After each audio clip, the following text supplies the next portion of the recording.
কোন ব্যক্তি যখন দুনিয়ার জমিন থেকে মৃত্যুবরণ করলো এবং এই বিশ্বাস অন্তরের মধ্যে রাখলো যে আল্লাহ তাআলা এক, আল্লাহ ছাড়া দুনিয়ার জমিনের মধ্যে আসমানের মধ্যে আর কোন মাবুদ নাই, এই বিশ্বাস নিয়ে যে ব্যক্তি মৃত্যুবরণ করবে দাখালাল জান্নাহ, ওই ব্যক্তি জান্নাতের মধ্যে প্রবেশ করবে। সুবহানাল্লাহ, আর আস্তে বলেন। জান্নাতে আমরা সবাই যেতে চাই না? সবাই যেতে চাই। আল্লাহ তাআলার একত্ববাদের ঘোষণা করে নাকি না করে? অবশ্যই আমরা আল্লাহ এক এই বিষয়ে কোনোভাবে আল্লাহ তাআলার সাথে শিরক করার সুযোগ পবিত্র কোরআনুল কারীমের সবচেয়ে মর্যাদাপূর্ণ আয়াত হচ্ছে এই আয়াতুল কুরসি। কোনটা?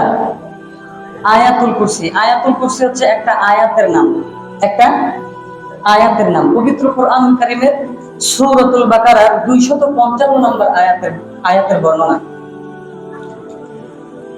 এই আয়াতুল কুরসি পরিপূর্ণ পুরা কোরআনের মধ্যে যতগুলো আয়াত রয়েছে সবগুলো আয়াতের মধ্যে মর্যাদা সম্পন্ন আয়াত, সবচেয়ে বেশি মর্যাদা সম্পন্ন আয়াত। সুনানে আবু দাউদের 1460 নম্বর হাদিসের বর্ণনা। এই হাদিসের বর্ণনাকারী হচ্ছে উবাই ইবনে কাব রাদিয়াল্লাহু তাআলা। তিনি বলেন, قال رسول الله صلى الله عليه وسلم, আল্লাহর হাবিব সাল্লাল্লাহু আলাইহি ওয়াসাল্লাম উবাই ইবনে কাব রাদিয়াল্লাহু তাআলা কে ডাক দিয়ে বললেন, আবাল মুনজির আইয়ু আয়াতিন মাকা মিন কিতাবিল্লাহি আযম। হে আবুল মুনজির, উবাই ইবনে কাব কে ডাক দিয়ে বলতেছেন, হে উবাই ইবনে কাব, তুমি বলতে পারো কোরআনের সবচেয়ে মর্যাদাপূর্ণ আয়াত কোনটি? কোরআনের সবচেয়ে মর্যাদাপূর্ণ আয়াত কোনটি এটা বলতে পারো তুমি, জানো? তো উবাই ইবনে কাব, তার একটা উপাধি ছিল আবুল মুনজির। তাই তিনি বলতেছেন যে আল্লাহ এবং আল্লাহর রাসূল এটা ভালো জানে, আমি জানি না। তারপর আবার আল্লাহ রাসূল জিজ্ঞাসা করলেন, হে আবুল মুনজির, তুমি কি জানো কোরআনের মধ্যে সবচেয়ে মর্যাদাপূর্ণ আয়াত কোনটি? সবচেয়ে। এখন উবাই ইবনে কাব রাদিয়াল্লাহু তাআলা কে আল্লাহর রাসূল যখন বারবার জিজ্ঞাসা করতেছেন, চিন্তা করে বলে দেখি, সাহস করে বলে দেখি, ডাক দিয়ে বললেন, ইয়া রাসূলুল্লাহ, আল্লাহু লা ইলাহা ইল্লা হুয়াল হাইয়ুল কাইয়্যুম। আল্লাহর রাসূল, কোরআনের সবচেয়ে মর্যাদাপূর্ণ আয়াত হচ্ছে আয়াতুল কুরসি। কোনটা? সবাই বলেন, আয়াতুল কুরসি। আল্লাহর রাসূল সাহাবীর এই কথা শুনে আল্লাহর রাসূল তার বুকের মধ্যে মৃদু আঘাত করলেন। আমরা যখন আমাদের সন্তানরা পরীক্ষা ফার্স্ট হয় বা ভালো কোনো কাজ করে আমরা বলি না শাবাশ, থাবর দিয়ে বলি না?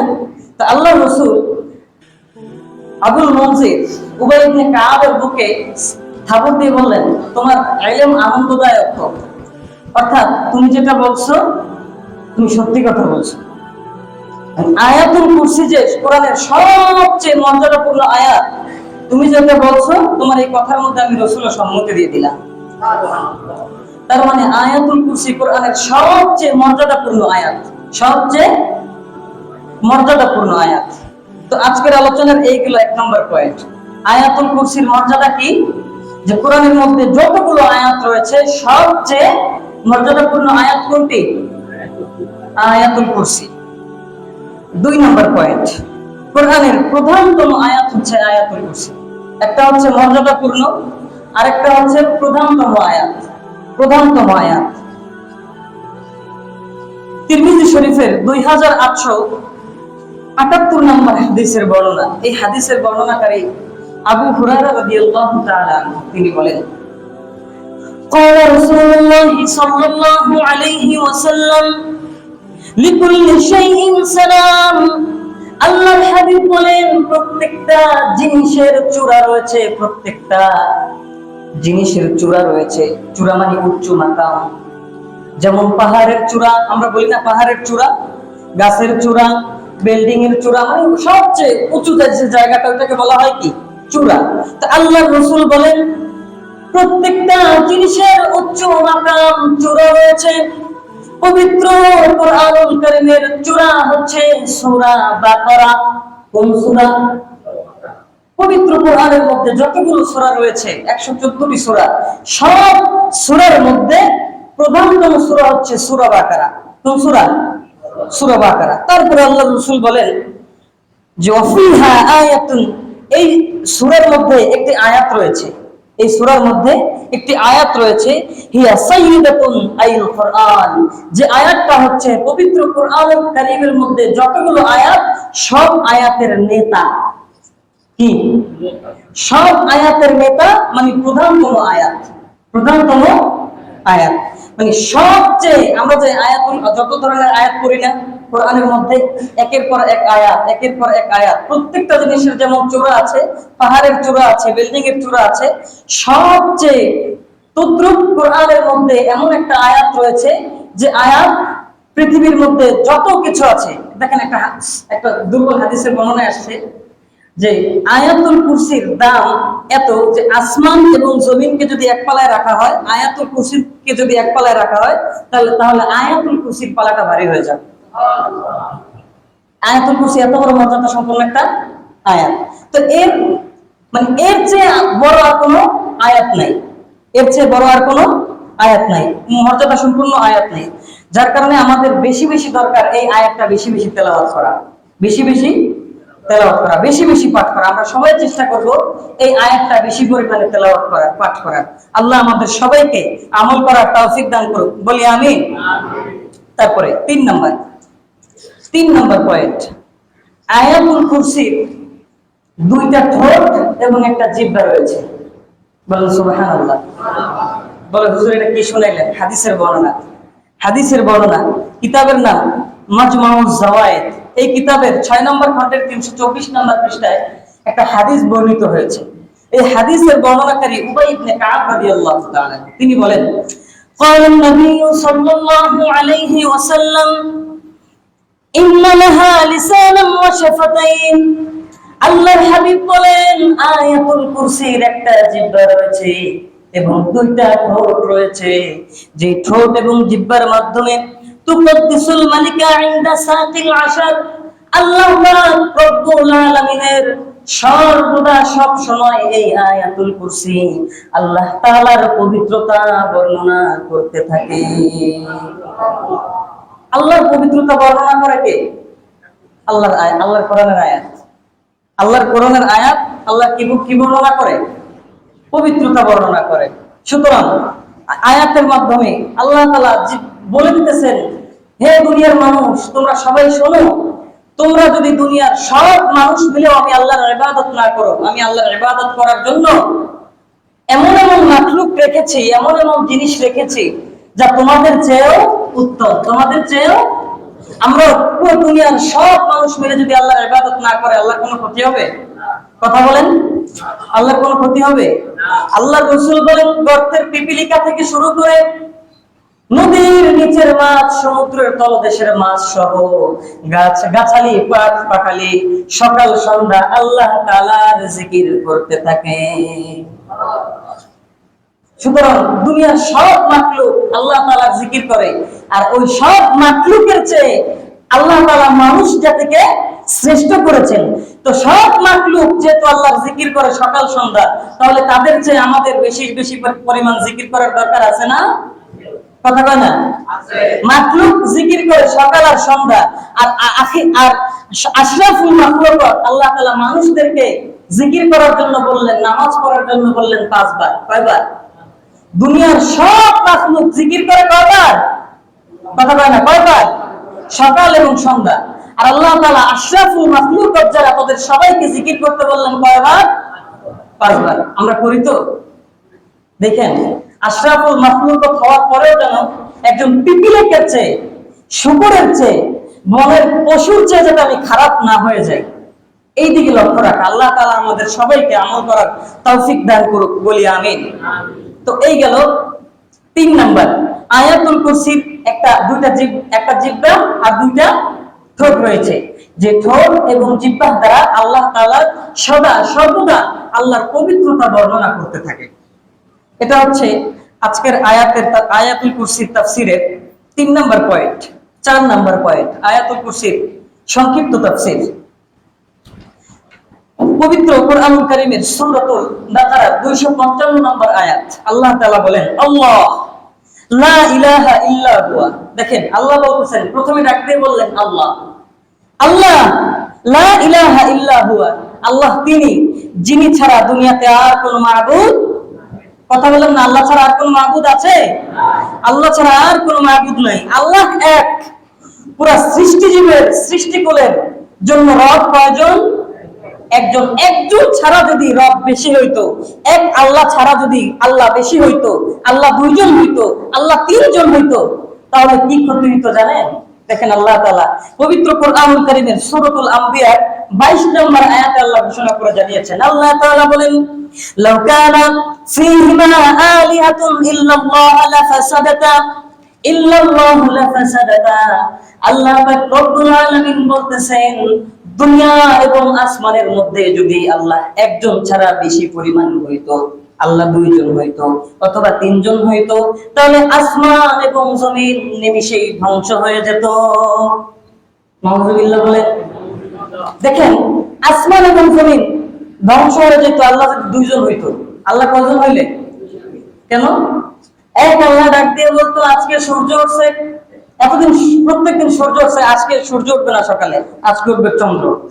দুই খোদার মধ্যে দ্বন্দ্ব লাগতো কি লাগতো না? আচ্ছা আপনারা সাধারণ ভাবে হিন্দুরা যে পূজা করে না, 33 কোটি দেবতার পূজা করে না, এই হিন্দুদের মধ্যে সবচেয়ে মহান খোদাকে জানেন? শিব ঠাকুর বলা হয় যাকে, শিব ঠাকুর অথবা মহাদেব, মহাদেব বলা হয়।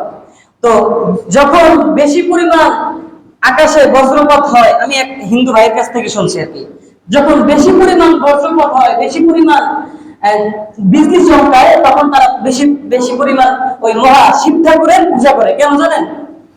যে তখন শিব ঠাকুর তাদের উপর রাগান্বিত হয়ে তাদের উপর গজব বর্ষণ করার একটা সম্ভাবনা রয়েছে। কেন? যে শিব ঠাকুর ছাড়া অন্যান্য সব খোদার পূজা করে হিন্দুরা, কিন্তু শিব ঠাকুরের পূজা যখন কমায় দেয়, তখন দেখেন শিব ঠাকুর রাগ হয়ে যায়, আমার ইবাদত হইয়া তোমরা সবার ইবাদত করতেছো, আমারে ভুলে যাইতেছো। এই দেখেন সামান্য এদের দিকে তাকান। আল্লাহ তাআলা বলতেছেন একজন খোদা ছাড়া যদি অধিক পরিমাণ খোদা হইতো, দুনিয়া আসমান কি হয়ে যেত? ধ্বংস হয়ে যেত। আবার হিন্দুরা আবার এরকম বলে যে সব খোদারই ইবাদত মোটামুটি করা দরকার। এক এক আমল, এক এক রিজিকের জন্য, যেমন বৃষ্টির জন্য এক খোদা, খাবারের জন্য এক খোদা, ঘরে আয় উন্নতির জন্য এক খোদা, খোদার তো ওদের অভাব নাই। তো দেখেন এক খোদার ইবাদত যখন করে, অপর খোদার ইবাদত না করলে ওরা মনে করে যে ওদের উপরে আযাব গজব দিবে, ওরা মনে করে যে ওদের উপর কি দিবে? আযাব গজব দিবে, যার কারণে ওরা সবার ইবাদত করতে থাকে। দেখেন সামান্য ওদের দিকে তাকান, এটা হচ্ছে আমাদের একটা কমন সেন্স, সাধারণ একটা ধারণা। তো আল্লাহ তাআলা স্পষ্টভাবে বলতেছেন দুনিয়ার জমিনের মধ্যে যদি আল্লাহ ছাড়া অধিক পরিমাণ খোদা থাকতো, তাহলে আসমান এবং জমিন কি হয়ে যেত? ধ্বংস হয়ে যেত। দেখেন শুধু এটা আল্লাহ তাআলা আরেক আয়াতে জানিয়ে দিয়েছেন, সূরাতুল মুমিনুন 91 নম্বর আয়াত, ওমা কানা মাহু মিন ইলাহিন ইল্লা যাহাবা কুল্লু ইলাহিন বিমা খালাকা ওয়া আলা বা'দুহুম আলা বা'দিন। আল্লাহ তাআলা বলেন এক খোদা ছাড়া যদি দুনিয়া এবং আসমানের মধ্যে অধিক পরিমাণ খোদা হইতো, তাহলে একে মানে যে যার নিজেদের সৃষ্টি জিনিস নিয়ে আলাদা হয়ে যেত। আর এক খোদা চাইতো তার উপরে প্রাধান্য দেওয়া, মানে এক খোদা আরেক খোদাকে বলতো যে আমি তোর চেয়ে বড়, আমি তোর চেয়ে। বলেন খোদা যদি হয় তাহলে তাদের মধ্যে দুই তিনজন হলে ঝামেলা হবে না? সাধারণ আমাদের মধ্যে যারা শেয়ারে ব্যবসা করে, শেয়ারে যারা ব্যবসা করে, তাদের মধ্যে ঝামেলা হয় না? হয় না? হয় না? হয়। দুনিয়ার মানুষ তাদের মধ্যে কি পরিমাণ যে হয়, যারা শেয়ারে ব্যবসা করে তাদের কাছে জিজ্ঞাসা, আমাদের কাছে তো আসে হুজুর অমুকের কাছে কিছু টাকা দিয়েছিলাম শেয়ারে ব্যবসা করার জন্য, এখন অস্বীকার করতেছে, কি করবো বলে, একটু দোয়া করেন। অনেকেই বলতেছে এই কথা। তো দেখেন মানে যখন শরীরদার চলে আসবে তখনই তার মধ্যে দ্বন্দ্ব সৃষ্টি হওয়ার সম্ভাবনা আছে না নাই? তার মানে খোদা কয়জন? আসমানের মালিক কে? জমিনের মালিক কে? তামাম সৃষ্টিকুলের মালিক কে? আল্লাহ একজন। কোন সন্দেহ আছে? কোন সন্দেহ পোষণ করা যাবে? কোনোভাবেই সন্দেহ পোষণ করা যাবে না। দেখেন কালিমাতুত তাওহীদ এর শর্ত হচ্ছে 4টা। কয়টা? আমি যে আল্লাহ তাআলাকে একত্ববাদের বিশ্বাস করতেছি, একত্ববাদের বিশ্বাস করতেছি, এর শর্ত হচ্ছে কয়টা? 1 নাম্বার আল্লাহ তাআলা এক, এই বিশ্বাস অন্তরে নিয়ে মৃত্যুবরণ করা।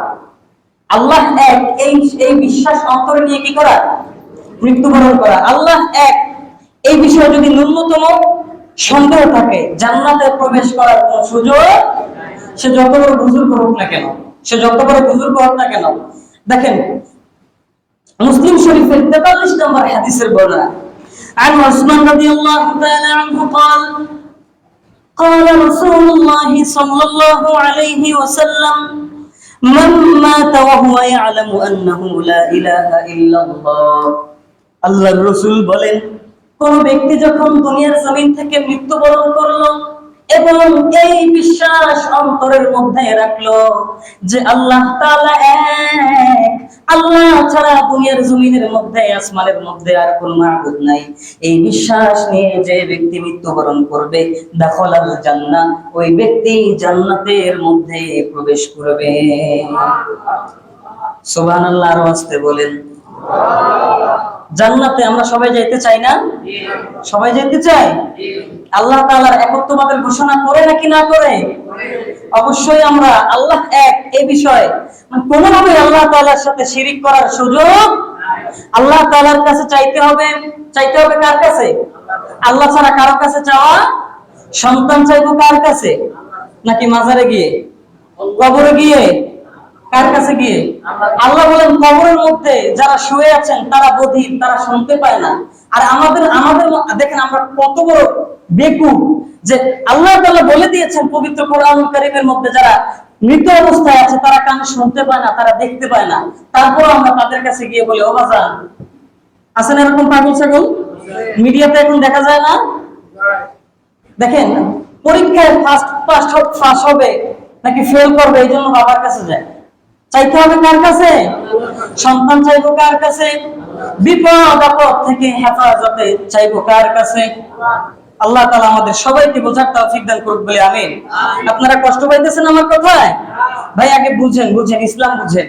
ইসলাম যখন বুঝবেন তখন ওগুলা সব দূরে সরে যাবে, আপনি নিজেই তখন ওগুলোকে দূরে ঠেলে দিবেন। আল্লাহ আমাদেরকে বোঝার তৌফিক দান করুক বলে আমিন। তার মানে কালিমাতুত তাওহীদ, আল্লাহ তাআলার একত্ববাদের বিশ্বাসের শর্ত কয়টা? 4টা। বলেন কয়টা? 1 নম্বরে কি বলেছিলাম? অন্তরে আল্লাহ তাআলা এক এই বিশ্বাস রেখে মৃত্যুবরণ করা।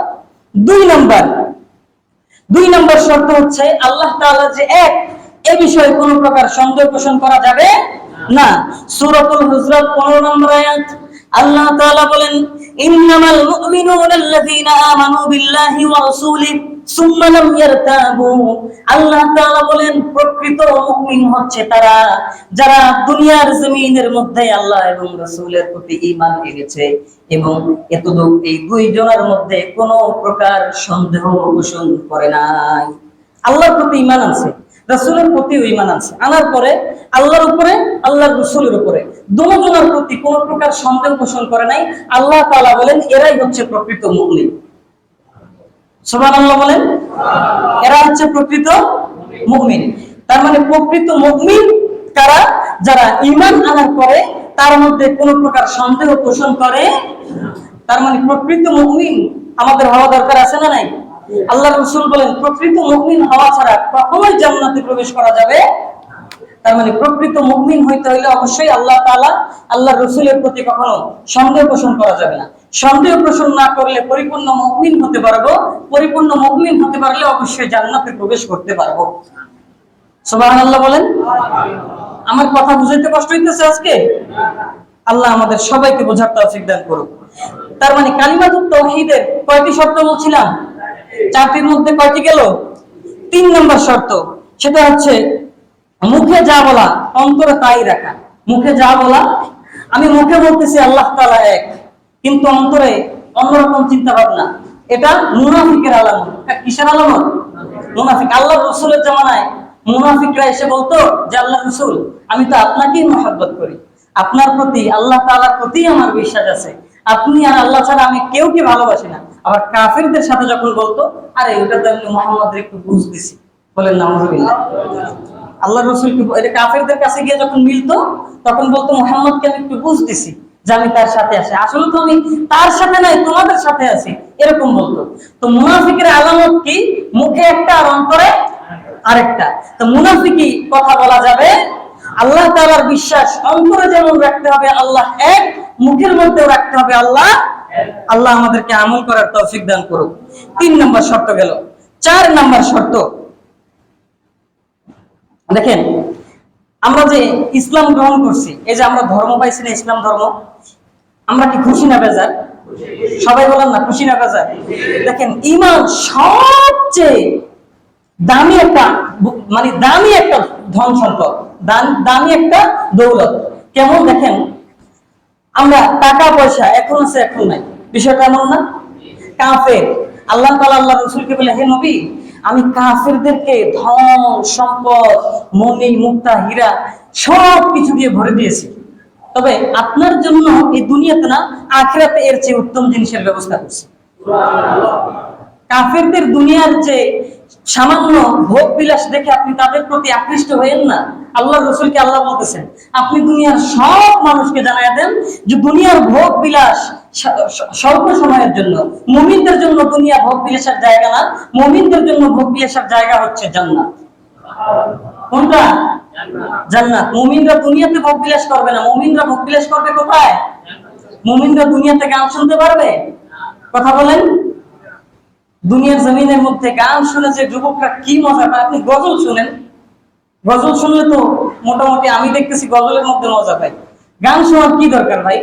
আল্লাহ আমাদেরকে হেফাজত করুক, বলি আমিন।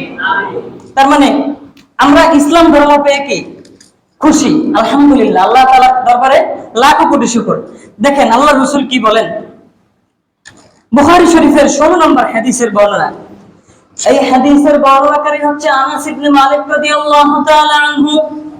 তিনি বলেন, আন্নান নবী সাল্লাল্লাহু আলাইহি ওয়াসাল্লাম قال সালাসুন মান কুননা ফীহি ওয়াজাদা হালাওয়াতাল ঈমান। আল্লাহর রাসূল বলেন, যে ব্যক্তির ভিতরে 3টা গুণ থাকবে ওই ব্যক্তি ঈমানের স্বাদ পাবে। কয়টা গুণ? ঈমানের স্বাদ। ঈমানের স্বাদ, আমরা যারা নামাজ পড়ি তারা নামাজের মধ্যে একটা মজা পাই, যারা রোজা রাখি তারা রোজার মধ্যে একটা মজা পায়, যারা সবসময় দ্বীনি আলোচনা শুনি তারা দ্বীনি আলোচনা শুনতে কি পায়? এটাকে বলা হয় ঈমানী স্বাদ। নামাজ পড়ে যে একটা শান্তি পায়, এটাকে বলা হয় কি? ঈমানী স্বাদ। কিন্তু যারা নামাজ পড়ে না তাদেরকে দেখবেন আপনি ধৈর্য টাইনাও মসজিদে আনতে পারবেন না। যারা রোজা রাখে না তাদেরকে হাজার বুঝাইয়াও তাদেরকে নামাজ রোজা রাখাইতে পারবেন না। কিন্তু যারা নামাজ পড়ে আযানের সাথে সাথে কোথায় তো দিবে? মসজিদে।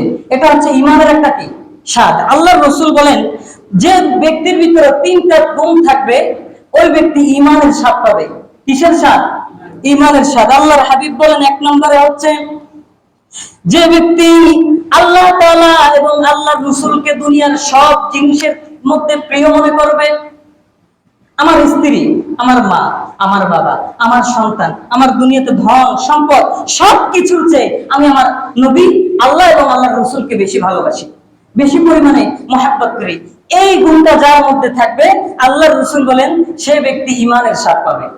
2 নম্বর, যে ব্যক্তি অন্য কাউকে যখন ভালোবাসবো আমরা, যেমন মাকে, বাবাকে, ভাই বোন, স্ত্রী, যাকে আমরা ভালোবাসবো, এই ভালোবাসাটা যেন আল্লাহর জন্য হয়।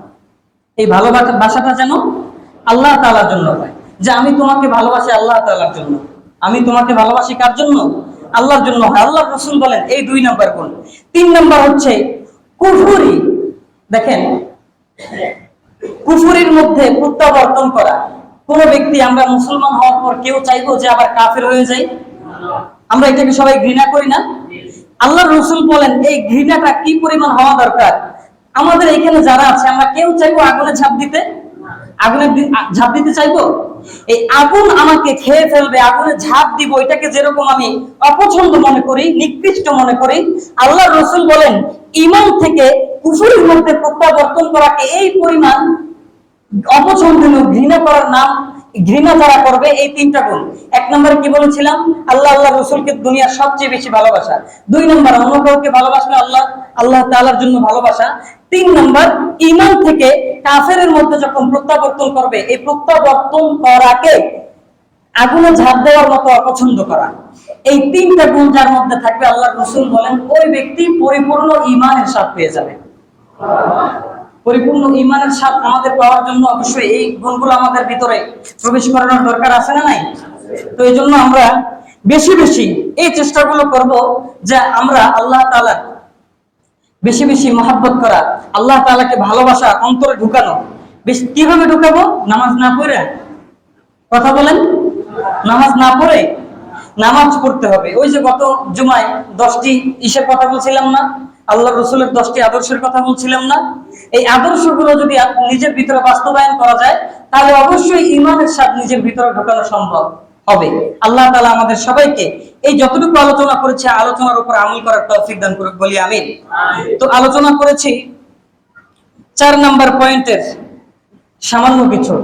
আল্লাহ তাআলা যদি সুযোগ দেয় ইনশাআল্লাহ আগামী জুমায় বাকি আলোচনাগুলো করব। বলেছিলাম আয়াতুল কুরসির কয়টি পয়েন্ট ভাগ করেছি? 6টি পয়েন্টে। 6টি পয়েন্টের মধ্যে 4টি পয়েন্ট আলোচনা করেছি। 4টি পয়েন্টের তাও পরিপূর্ণ আলোচনা করতে পারি নাই, বাকিগুলো ইনশাআল্লাহ আগামী জুমায় করব যেহেতু সময় শেষ।